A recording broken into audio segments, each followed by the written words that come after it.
Welcome back to our channel the story teller. Friends, जिसने हमारे channel को subscribe नहीं किया है वो जल्दी से हमारे चैनल को सब्सक्राइब करें और नई नोटिफिकेशन को सबसे पहले पाने के लिए बेल आइकन जरूर प्रेस करें। इसके साथ ही अगर आपको हमारा वीडियो पसंद आए तो उसे ज्यादा से ज्यादा लाइक और शेयर जरूर करें। आज हम सुनेंगे सिंहासन बत्तीसी की 23वीं पुतली की कहानी।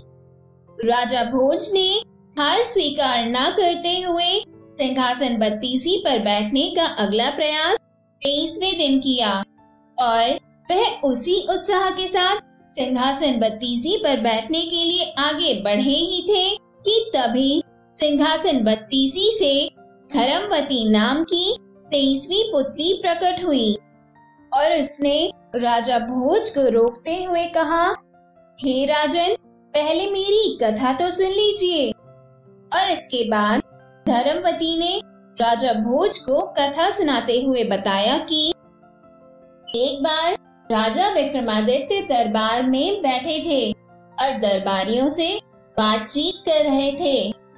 बातचीत के क्रम में दरबारियों में इस बात पर बहस छिड़ गई कि मनुष्य जन्म से बड़ा होता है या कर्म से। बहस का अंत नहीं हो रहा था क्योंकि दरबारियों के दो गुट हो चुके थे। एक कहता था कि मनुष्य जन्म से बड़ा होता है क्योंकि मनुष्य का जन्म उसके पूर्व जन्मों का फल होता है। अच्छे संस्कार मनुष्य में वंशानुगत होते हैं, जैसे राजा का बेटा राजा हो जाता है, उसका व्यवहार भी राजाओं की तरह रहता है। कुछ दरबारियों का मत था कि कर्म ही प्रधान है। अच्छे कुल में जन्मे व्यक्ति भी दुर्व्यसनों के आदी हो जाते हैं और मर्यादा के विरुद्ध कर्मों में लीन होकर पतन की ओर चले जाते हैं। अपने दुष्कर्मों और दुराचार के चलते कोई सामाजिक प्रतिष्ठा प्राप्त नहीं करते और सर्वत्र तिरस्कार पाते हैं। इस पर पहले गुट ने तर्क दिया कि मूल संस्कार नष्ट नहीं हो सकते हैं, जैसे कमल का पौधा कीचड़ में रहकर भी अपने गुण नहीं खोता, गुलाब कांटों पर पैदा होकर भी अपनी सुगंध नहीं खोता और चंदन के वृक्ष पर सर्पों का वास होने से भी चंदन अपनी सुगंध और शीतलता बरकरार रखता है, कभी भी विषैला नहीं होता। दोनों पक्ष अपने अपने तर्कों द्वारा अपने को सही सिद्ध करने की कोशिश करते रहे।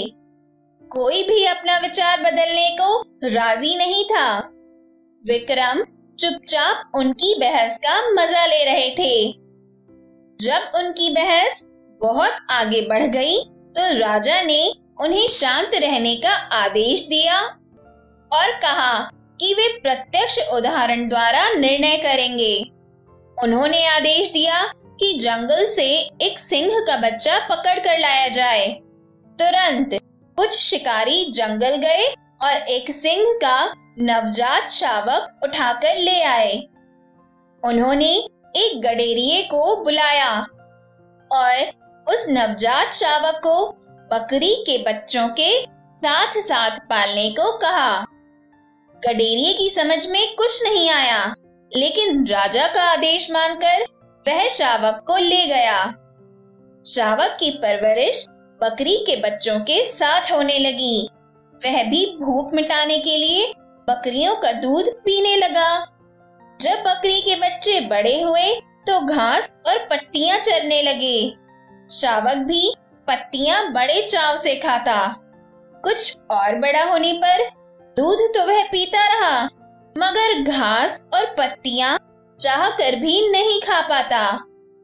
एक दिन जब विक्रम ने उस गडेरिये को शावक का हाल बताने के लिए बुलाया तो उसने उन्हें बताया कि शेर का बच्चा एकदम बकरियों की तरह व्यवहार करता है। उसने राजा से विनती की कि उसे शावक को मांस खिलाने की अनुमति दी जाए, क्योंकि शावक को अब घास और पत्तियां अच्छी नहीं लगती हैं। विक्रम ने साफ मना कर दिया और कहा कि सिर्फ दूध पर उसका पालन पोषण किया जाए। गडेरिया उलझन में पड़ गया। उसकी समझ में नहीं आया कि महाराज एक मांसभक्षी प्राणी को शाकाहारी बनाने पर क्यों तुले हैं। वह घर लौट आया। शावक, जो कि अब जवान होने लगा था, सारा दिन बकरियों के साथ रहता और दूध पीता। कभी कभी बहुत अधिक भूख लगने पर घास पत्तियां भी खा लेता।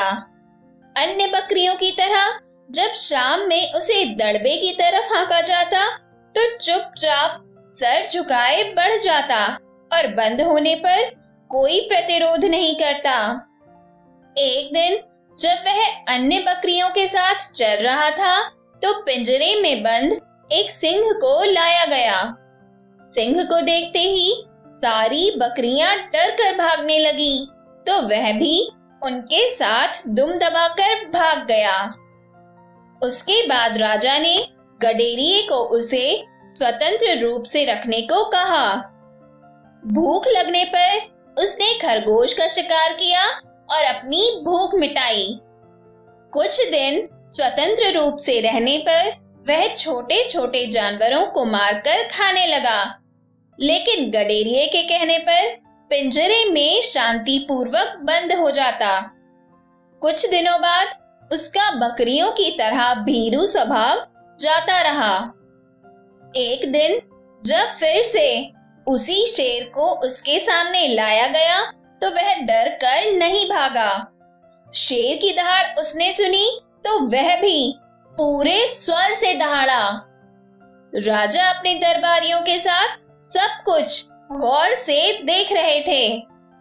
उन्होंने दरबारियों को कहा कि इंसान में मूल प्रवृत्तियां शेर के बच्चे की तरह ही जन्म से होती हैं। अवसर पाकर वे प्रवृत्तियां स्वतः उजागर हो जाती हैं, जैसा कि इस शावक के साथ हुआ। बकरियों के साथ रहते हुए उसकी सिंह वाली प्रवृत्ति छिप गई थी, मगर स्वतंत्र रूप से विचरण करने पर अपने आप प्रकट हो गई। उसे यह सब किसी ने नहीं सिखाया, लेकिन मनुष्य का सम्मान कर्म के अनुसार किया जाना चाहिए। सभी सहमत हो गए, मगर एक मंत्री राजा की बातों से सहमत नहीं हुआ। उसका मानना था कि विक्रम राजकुल में पैदा होने के कारण ही राजा हुए, अन्यथा 7 जन्मों तक कर्म करने के बाद भी राजा नहीं होते। राजा मुस्कुरा कर रह गए।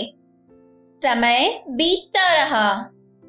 एक दिन उनके दरबार में एक नाविक सुंदर फूल लेकर उपस्थित हुआ।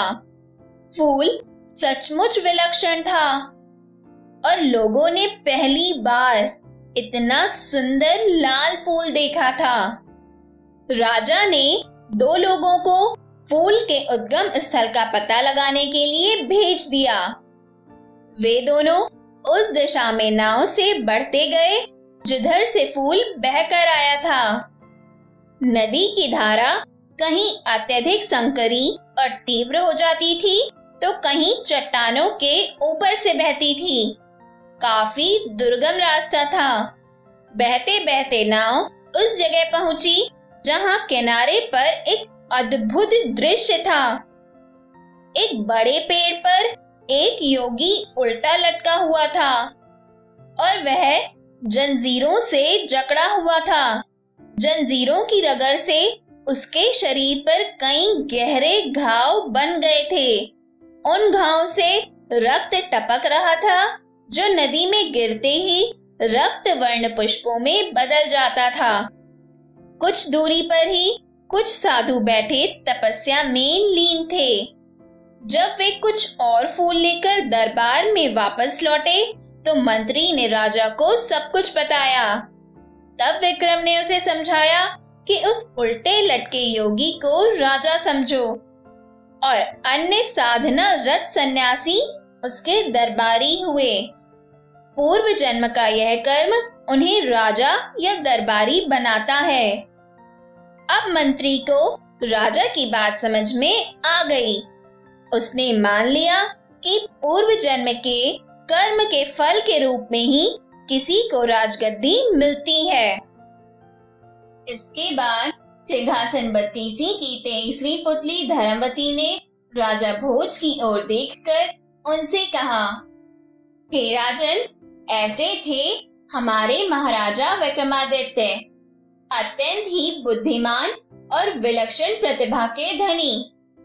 ऐसे अनेक जटिल से जटिल प्रश्नों का ऐसा तर्कपूर्ण उत्तर प्रस्तुत करते थे कि प्रश्न करने वाला पूरी तरह से संतुष्ट हो जाता था। क्या आप भी उन्हीं की तरह बुद्धिमान और महान गुणों के स्वामी हैं? अगर ऐसा है तो आप इस सिंहासन पर अवश्य ही बैठ सकते हैं। और उस पुतली के यह वचन सुनकर राजा भोज एक बार फिर सिंहासन बत्तीसी पर नहीं बैठ पाए और 23वां दिन भी यूं ही व्यतीत हो गया। तो दोस्तों, हमारी ये कहानी भी यहीं खत्म होती है और इस कहानी से हमें यह पता चलता है कि एक मनुष्य अपने कर्म से बड़ा होता है, अपने जन्म से नहीं।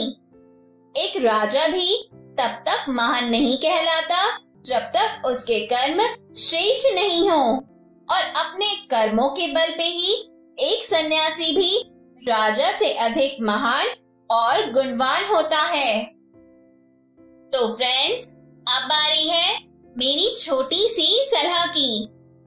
क्षमा केवल गलती का मरहम हो सकता है, विश्वास तोड़ने का नहीं। इसलिए जीवन में ध्यान रहे कि हम कोई गलती भले ही करें, पर किसी का विश्वास ना तोड़ें, क्योंकि माफ करना फिर भी सरल है, पर भूलना और पुनः विश्वास करना असंभव है।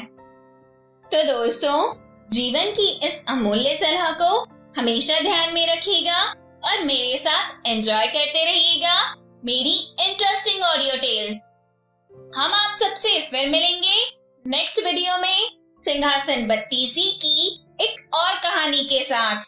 तब तक के लिए आप सभी को मेरा नमस्कार और धन्यवाद।